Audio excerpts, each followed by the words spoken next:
Dag sê boere en almal wat betrokke is by die vleisbedryf. Vandag is Dewald Olivier by ons en ons gaan praat oor die RMIS. Dewald, wat staan die RMIS voor? As jy dit direk gaan vertaal, staan dit vir rooi vleisbedryfsdienste. Nou wat is hierdie dienste en wat het julle al bereik? Die groot dryf agter hierdie dienste is natuurlik, soos wat dit sê, om 'n diens te lewer aan die volle waardeketting. En almal wil deelneem, almal wat dit betaal, statutêre heffings betaal, want ons ontvang die statutêre heffings, het natuurlik deel in hierdie dienste. En die dienste kyk na die diere, kyk na marktoegang, kyk onder andere spesifiek na speurbaarheid, een van die projekte wat ons het, kyk na volhoubaarheid. En dit wat ons doen op hierdie stadium sluit in 11 of 12 projekte. Navorsing is een van hulle, siekterapportering is een van hulle. Op die einde van die dag gaan dit daaroor om die dienste wat binne in die bedryf gelewer moet word, op een plek vasgevang word en dat ons die dienste lewer namens die totale waardeketting.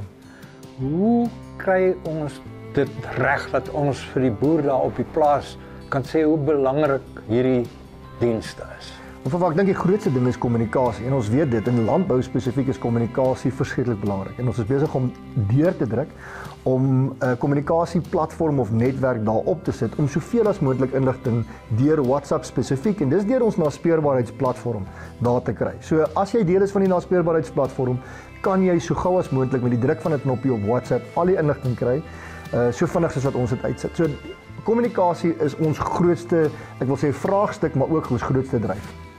En dan die oorsig van die RMIS, kan jy vir ons dalk net iets daaroor sê? RMIS word bestuur deur 'n kantoor waarvan ek die hoof is, met 'n onafhanklike raad wat saamgestel word deur 4 lede van die organisasies of stigterslede van RMIS. Dis die RPO, NERPO, die Voerkraalvereniging en die Abattoirvereniging, met 'n totaal onafhanklike voorsitter en 2 onafhanklike direkteure. En ons rapporteer dan op die einde van die dag terug aan die direkteur-generaal en op die einde van die dag die minister oor wat ons werksaamhede is. So hoe kan ek as gewone man op die straat vir julle help om hierdie boodskap oor te kry?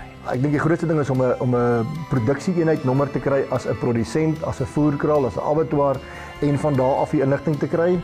Ons deur is oop, enigiemand kan met ons praat, ons sal enige tyd altyd gesels. Baie dankie Dewald, waardevolle inligting. Boere, raak deel van die oplossing. Ons het julle nodig. Kyk mooi na julle diere. Lekker boer.